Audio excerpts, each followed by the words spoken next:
Hi, students. A very good evening, and I hope you have listened to my yesterday's lecture. Now, I want to continue the same on linguistics and poetics. So, let me share the screen first.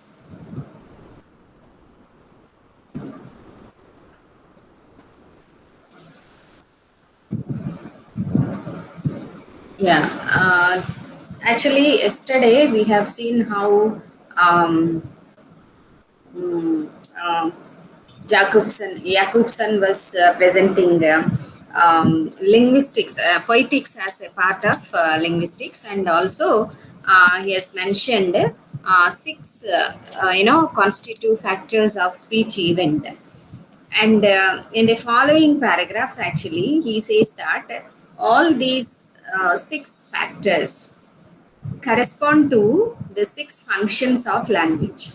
And the six factors, as you could see here, are these. Yesterday, we have already discussed these.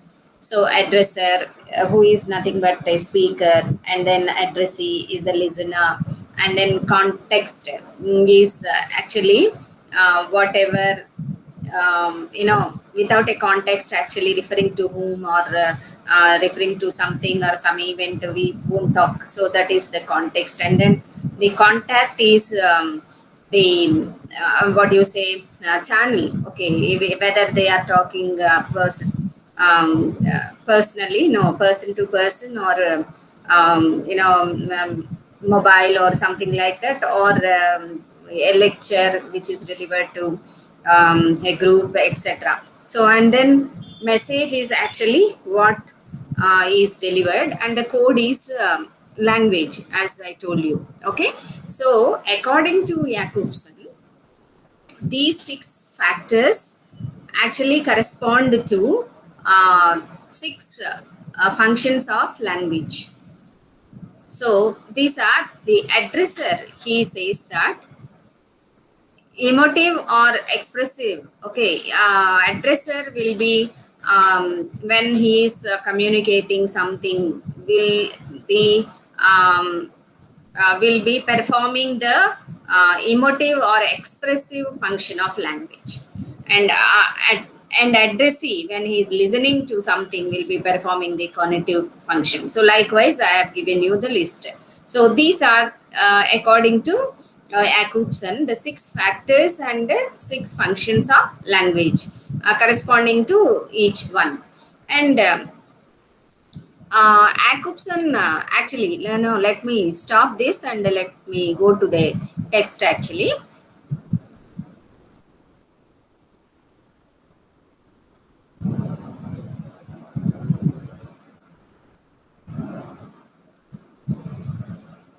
Yeah. Now I want to present another which we were looking since yesterday. That is the text of Jacobson's linguistics and poetics. Excuse me. So in this essay, we have seen up to I think 11 paragraphs where Jacobson was describing how poetics can be a part of linguistics, and then he brought in the six factors of language, the verbal message or a speech event. That is what he says. Okay. So now what he has to say regarding each factor and the function that is corresponding to these factors or the functions of language. So each of these factors determine a different function of language. So as I have already shown you, that is how each factor correspond or determines one function of different function of language. So, and then this paragraph, actually he says that though we have six functions or aspects of language, we will hardly find all verbal messages or a verbal structure of a message performing all these functions together. It may not happen. And the structure, of a particular message depends primarily on the predominant function. So one or two will be predominant functions. How they will be predominant, he'll be explaining in the rest of the essay. We'll be going through that. So he says that we can't expect all the six functions to be present in a message, okay, which is nothing but a verbal structure for Jacobson. Okay, so he says, but even though a set toward the referent, an orientation toward the context, briefly, the so-called referential, denotative, cognitive function is the leading task of numerous messages. So, actually, why we speak? If we consider this, you'll get you will understand what Jacobson is stating here. Actually, referential referring to something or someone, some event, etc. So that is what he says, and this actually is what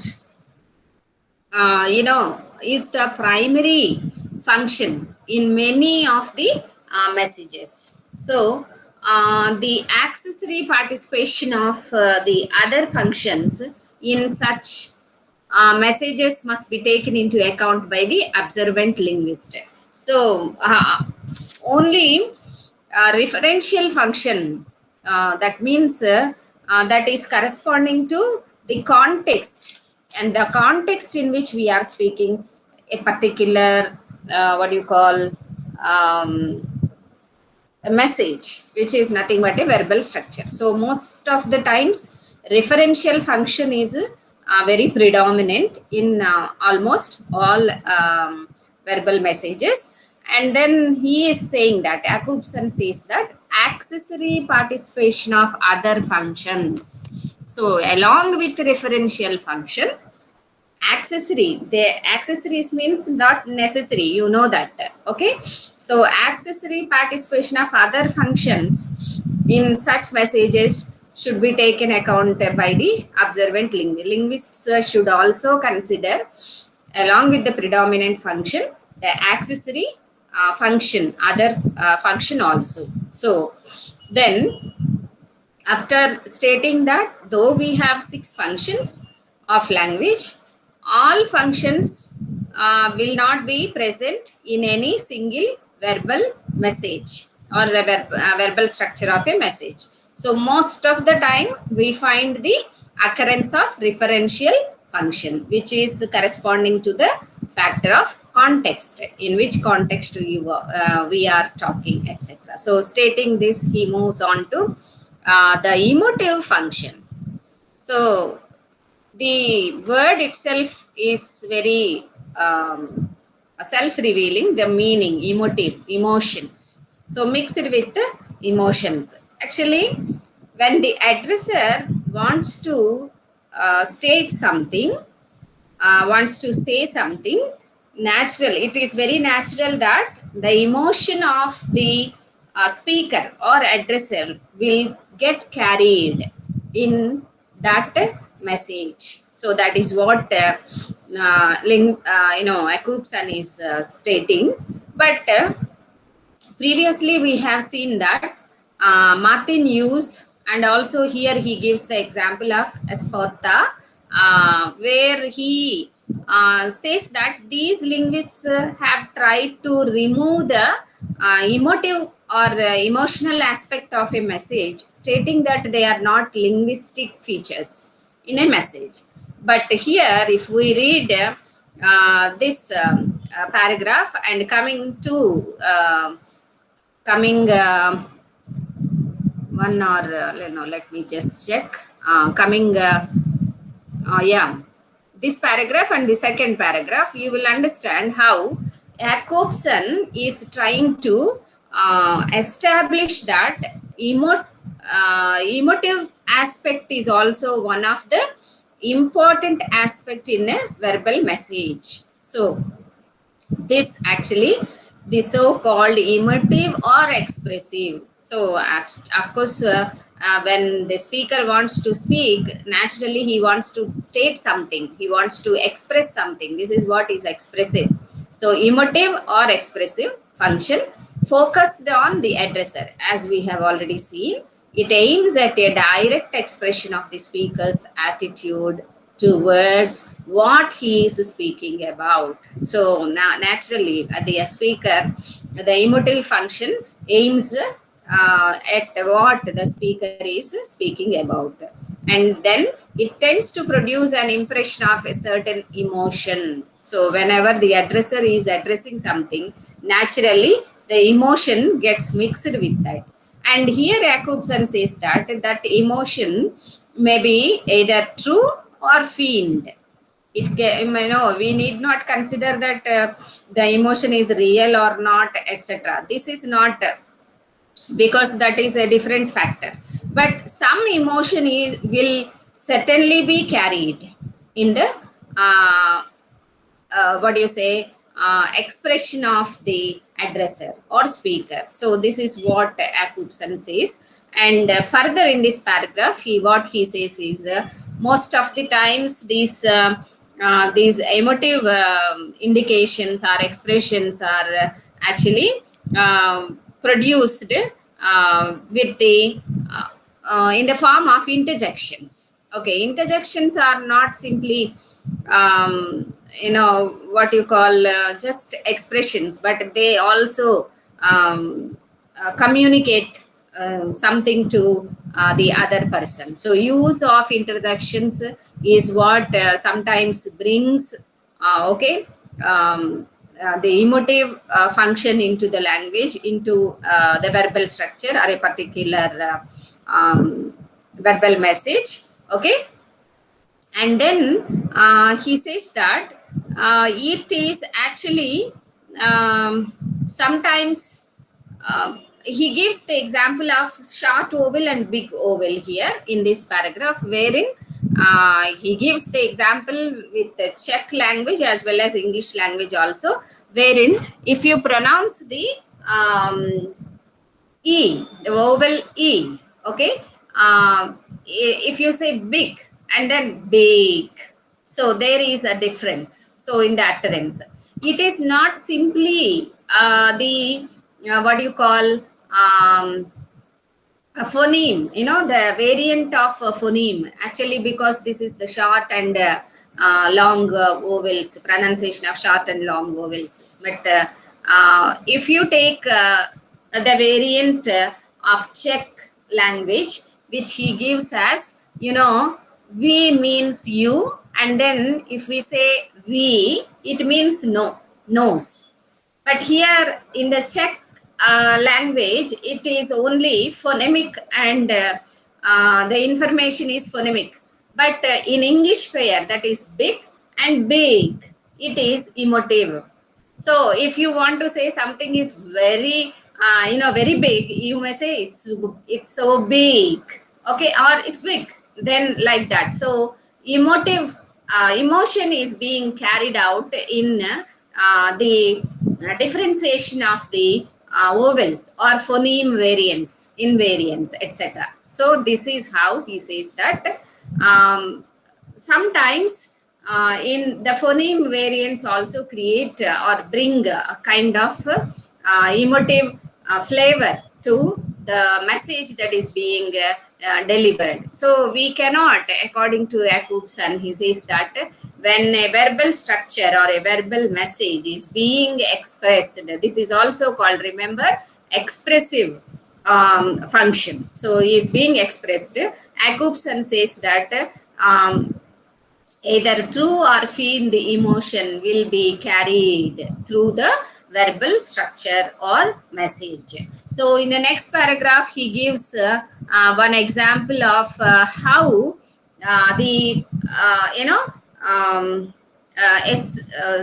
a simple phrase or just two words, this evening, he took that, and then a great actor in Moscow theater could produce these two words in nearly 50 variant ways, 50 different ways, writing some emotional situations in which these two words, that is this evening, will be used, and each emotional situation will have a variance in pronunciation of these two words, that is this evening. So this example is given by Jakobson only to show that this cannot be uh, re- removed from the functions of language, as we have seen yesterday that some linguists did not accept this as a linguistic feature. And also here he also gives that considering this emotive function as a non-linguistic feature, he says that it reduces the informational capacity of messages. So that is how, according to Jakobson, the emotive function corresponding to the factor of addresser or speaker is very important. And of course, the verbal messages, formed by the verbal structures, of course, convey more information than what they literally mean. When in the speech event, actually, when these verbal messages are being used in a speech event, of course, they carry the flavors of variant emotions, as he has given the example of a great Moscow theater artist who produced the words this evening in 50 different variant forms in 50 different emotional situations. So this is how he says that uh, and he also says that all the emotional cues that these great artist has used will be easily analyzed under the umbrella of linguistics. That is what he says. So this is what is the emotive function corresponding to the addresser. Now let us go to the next uh, point, next factor, that is addressee. So in a speech event, two two persons are important. First is addresser and the addressee. So the second he takes up is the conative function, conate, okay, conative function. And here he says that orientation towards the addressee, this is the conative, pointing out, what actually you can consider the meaning of conative. um, Here,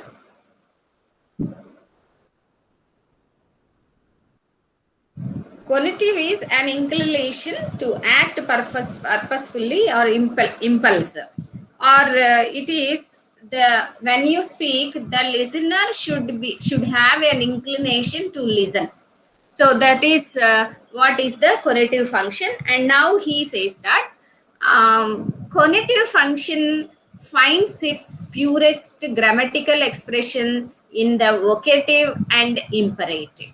So imperative sentences, which syntactically and morphologically and often even phonemically deviate from other nominal and verbal categories. So if you come to the cognitive function, he says that they have this cognitive function is carried out through the imperative sentences, and he says that the imperative sentences cardinally differ from declarative sentences. So declaration is making a statement, and the later are and the former are not liable to a truth test. So declarative sentences are actually can be verified whether it is true or not, etc. So he gives one example in Eugenie O'Neill's play The Fountain. Nano, in a fierce tone of command, he says, "Drink." Um, The imperative cannot be challenged by the question, is it true or not? Which may be, however, perfectly well asked after such sentences as one drank, one will drink, one would drink. In contradistinction to the imperative sentences, the declarative sentences are convertible into interrogative sentences. Did one drink? Will one drink? Would one drink? Etc. The traditional model of language, as elucidated particularly by Buhler, was confined to these three functions. Oh, sorry. Yeah, three functions. That is, he referred in the first paragraph very briefly referential function, and then emotive function, and then conative function. So, the conative function, according to him, is pertaining to the addressee, the listener, and then he is trying to present us one more linguist who actually has mentioned only these three functions. He is Carl Buhler, okay, who actually a theoretician of language of 20th century and a psychologist also. His work, Sprach theory, became very popular, and he defined language as a performance and as a goal-oriented structure. His Argonon model defined three functions of language, that is expressive, representative, and conative functions. So this is what he is again referring to, and he says, yeah, was confined to these three functions: emotive, conative, and referential. And the three apexes of this model, the first person of the addresser, the second person of the addressee, and the third person probably someone or something spoken of. So certain additional verbal functions can be easily inferred from this triadic model. So he's taking, Jakobson is taking Buhler's triadic model, and then he says that besides the three that he mentioned, other functions can easily be inferred from this triadic model. Thus, just a moment.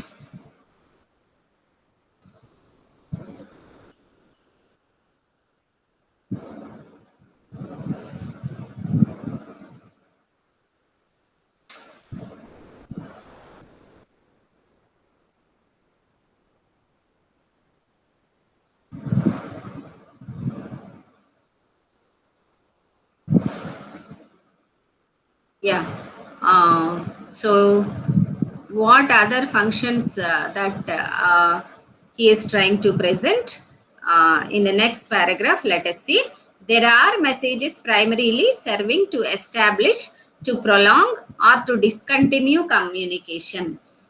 To check whether so the next function that he is referring to is actually to check whether the channel, okay, is working or not. Where you'll be using the word like hello, do you hear me?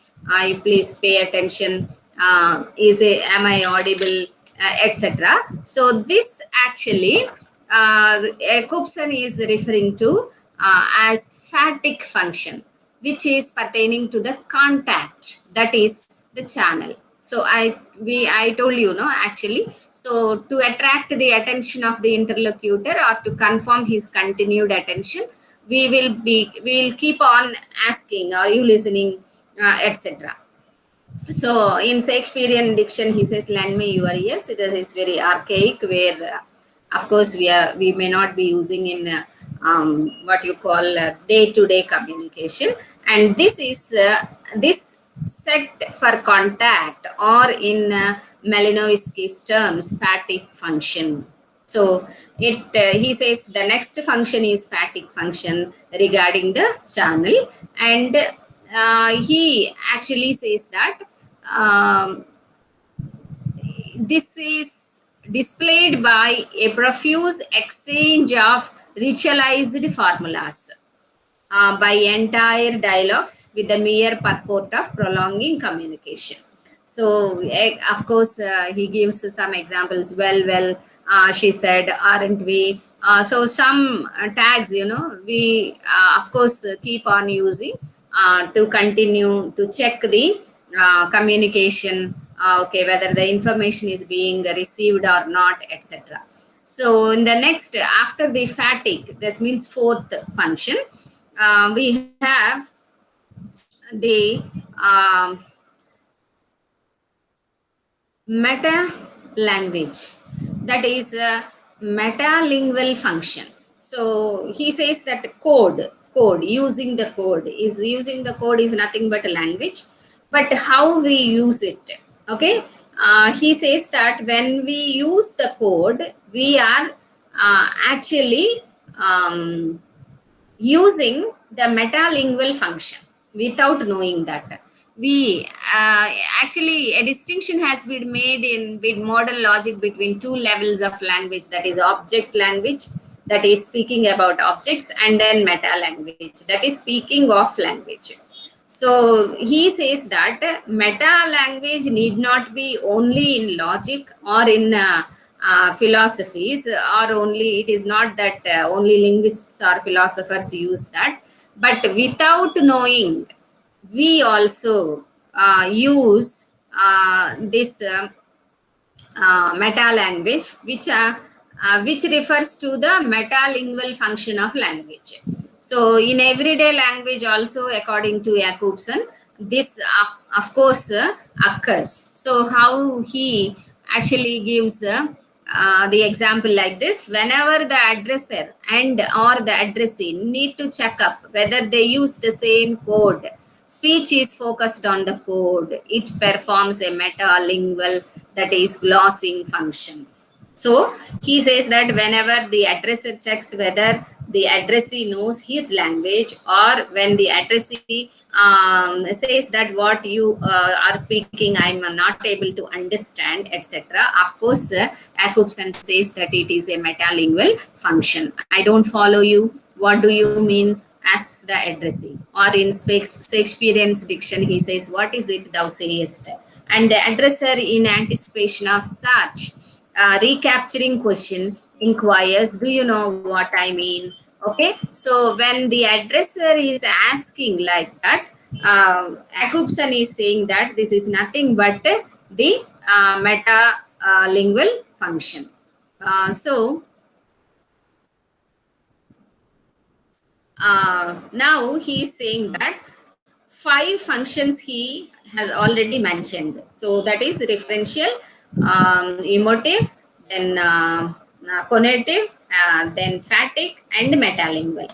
And this, he is saying that I have brought up all the six factors involved in verbal communication except the message itself. So he did not go into the what do you say, the significant function of language, that is the message. Okay, what is this, the message?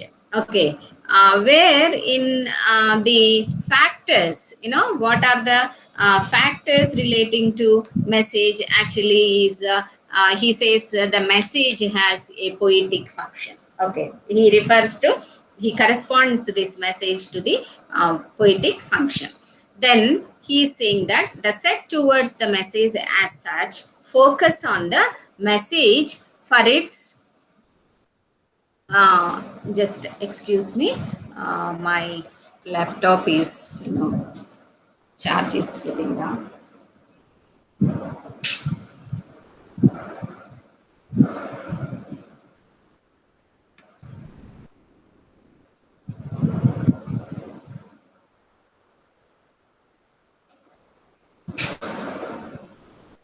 Yeah, sorry for the disturbance. So this is, he says that this message, of course, is the poetic function of language. So the set towards the message as such, focus on the message for its own sake, is the poetic function of language.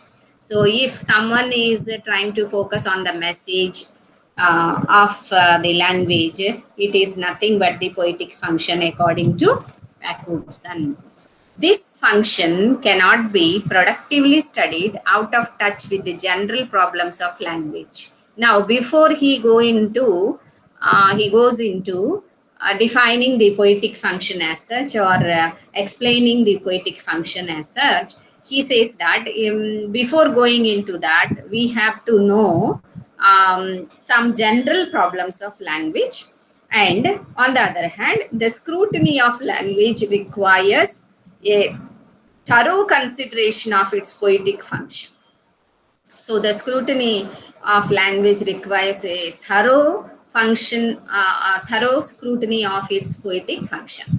So any attempt to reduce the sphere of the poetic function to poetry, or to confine poetry to the poetic function, would be a delusive oversimplification. So he says that we cannot separate poetic function from all the other functions of the verbal messages. And then he is also saying that uh, to reduce the sphere of poetic function to poetry is also erroneous, and to confine poetry to the poetic function is also very oversimplification. He says that that means he thinks that poetic function of the language should be studied amidst all other functions of language in general also. The poetic function is not the sole function of verbal art. So verbal art, the we say literature is a verbal art. That is what he stated in the very beginning of the essay.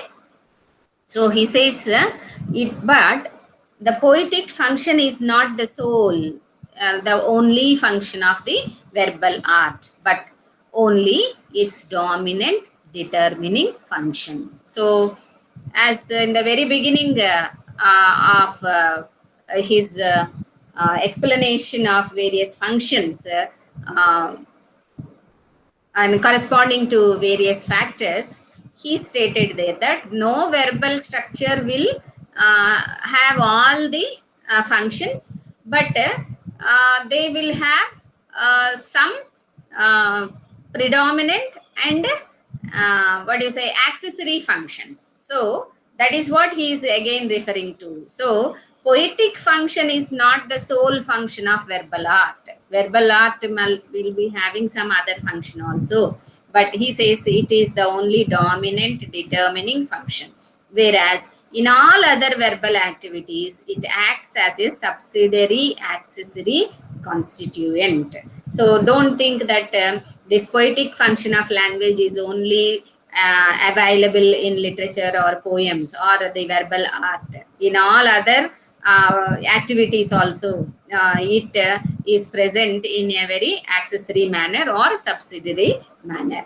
So the fundamental, so what Akupson is trying to say here, let us see. This function, by promoting the palpability of signs, deepens the fundamental dichotomy of signs and objects. So this poetic function actually deepens the dichotomy that is there between signs and objects. Sign, we know, we have already discussed. Hence, when dealing with the poetic function, linguistics cannot limit itself to the field of poetry. So he says that while dealing with poetic function, linguistics cannot limit itself to the field of poetry, but it goes to the other areas also. Okay. Say, now he is mentioning the other areas one by one. And firstly, he says, why do you always say John and Margery, yet never say Margery and John? Do you prefer Joan to her twin sister? Not at all. It just sounds smoother in a sequence of two coordinate names, so far as no problem of rank interfere. The precedence of, see, this is actually precedence of shorter name. This need not be in poetry. Actually, he is referring to one poetic function that is present in our everyday language. This in this paragraph, what he is presenting is this only. Usually we never say Margery and John, but John and Margery we say. Why do we say that he is trying that? This is actually a norm in the language or a tradition that has been followed, or because shorter names are uttered first, unless there is any protocol problem or rank problem. If someone is an officer, okay, or in military or hierarchies, you want to mention the higher authority first. But as long as the hierarchy uh,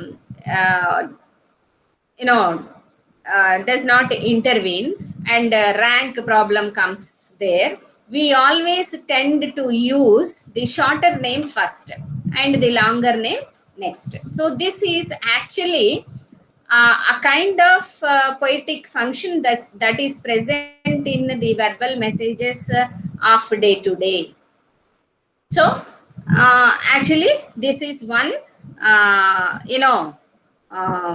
general poetic function that we find in general verbal messages, not in the verbal art. Okay, next, he is saying a girl used to talk about the horrible Harry. Why horrible? Because I hate him. But why not dreadful, terrible, frightful, disgusting?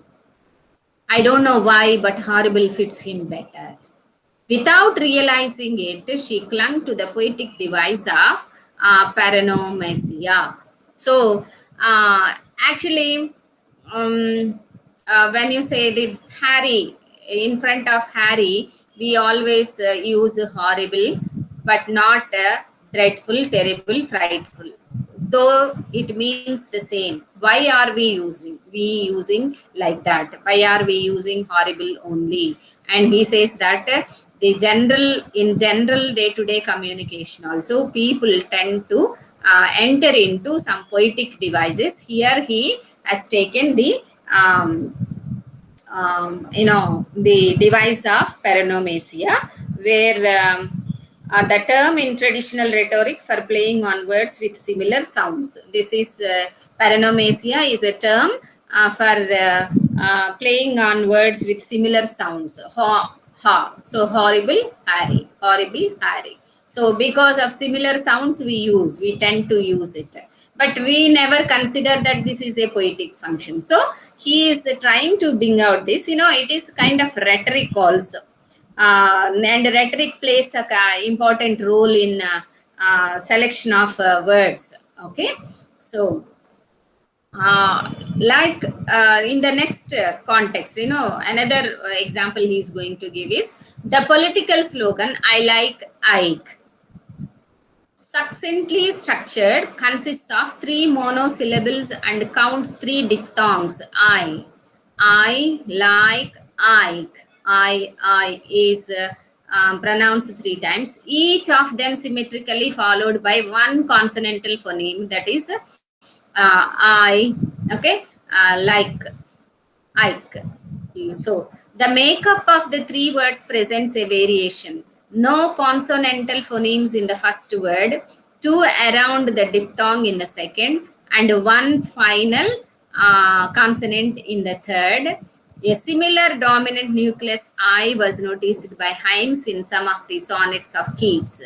Both cola of the trisyllabic formula, I like Ike. So this is actually impressiveness or efficacy. Why we use words like this? Actually, we talk of rhyme or meter, etc., arranging the syllables in poetry only. But this is not confined to only poetry.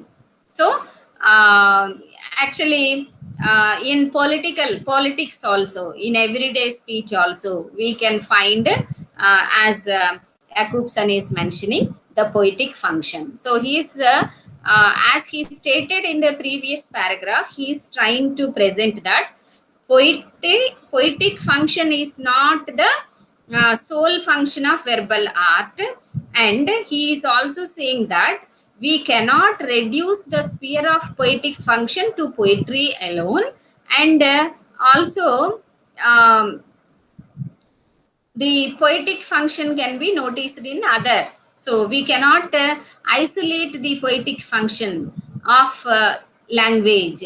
In general, language will have this poetic function not only in poetry but outside poetry also. This is what he is trying to establish here. So now he has given two examples in our day-to-day like Horrible Harry, and then what is that? John and Margery, the usage of John and Margery. That is the uses of short word in the beginning. And then I like Ike, where a particular arrangements of, what is this? Consonants and phonemes. Consonants and vowel sounds are arranged in a particular arrangement, which he says that this arrangement can be found in Keats also. Okay, so here he is referring to the poetic function outside poetry.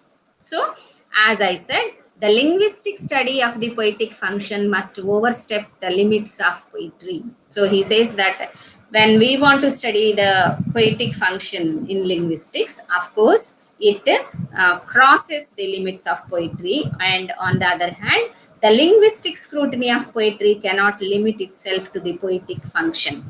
And even if you are taking a scrutiny of poetry through linguistics, it cannot only limit itself to the poetic function. So he says the particularities of diverse poetic genres imply a differently ranked participation of the other verbal functions, along with the dominant, just a minute, along with the, uh, where have it gone? Meta language. Okay, okay, not here. So, yeah, epic poetry focused, the particularities of diverse poetic genres imply a different ranked participation of the other verbal functions along with the dominant poetic function. So all these refer to that kind of. So for example, he is giving epic poetry.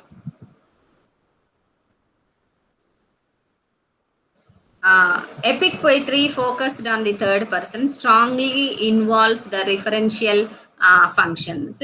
According to the poetic genres, he says that it is not only poetic function that we will find in some of the genres, but also some other functions. And he says epic poetry abounds in the referential function of the language. And then the lyric oriented towards the first person is intimately linked with the emotive function. So emotions. Epic is written in a third person, so it is referential.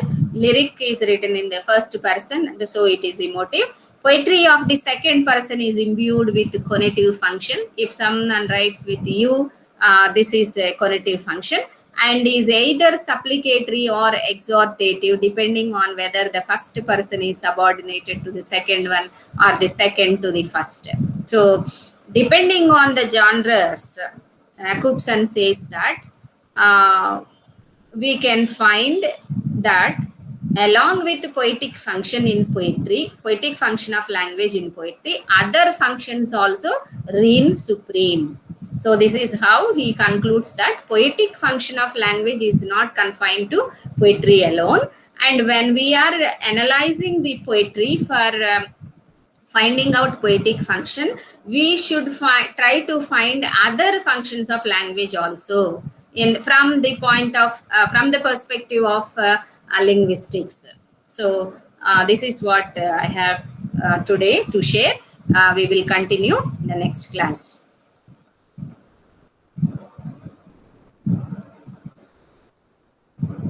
Okay, have a nice time. Bye.